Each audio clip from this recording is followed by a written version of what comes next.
অবৈধভাৱে বসবাস কৰি থকা মানুহৰ কথা কয় আজি যদি চাই গোটেই কাৰ্বি তেওঁলোকে অসমত আজি ভোট কিনা মানে ভোট যিটো কমিউনেল এটা ডিভাইডেশ্যনৰ কাৰণে তেওঁলোকে মুছলমান মানুহক টাৰ্গেট কৰি লৈছে কিন্তু আমি দেখিছোঁ কাৰ্বি আংলঙতো বহুত পিজিআৰ ভিজিআৰ উইদাউট দ্য মানে কাৰ্বি আংলঙৰ যি অট'নমাছ কাউন্সিলৰ এক্ট আছে তাক ফ'ল' নকৰাকৈ ইয়াত পিজিআৰ ভিজিআৰ কিন্তু বহু মানুহে দখল কৰি আছে এই ক্ষেত্ৰত কিন্তু চৰকাৰ সম্পূৰ্ণ নিমাত গতিকে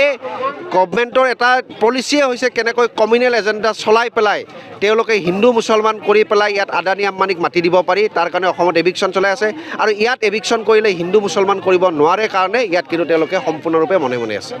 কাৰ্বি আংলং এভিকশ্যন কৰিব পাৰে আজি চাওক আজি কাৰ্বি আংলঙত কাৰ্বি মানুহৰ কোনো ধৰণৰ অধিকাৰ নাই আজি ট্ৰাইবেল মানুহৰ ইয়াত কোনো অধিকাৰ নাই ইয়াত অধিকাৰ আছে আপোনাৰ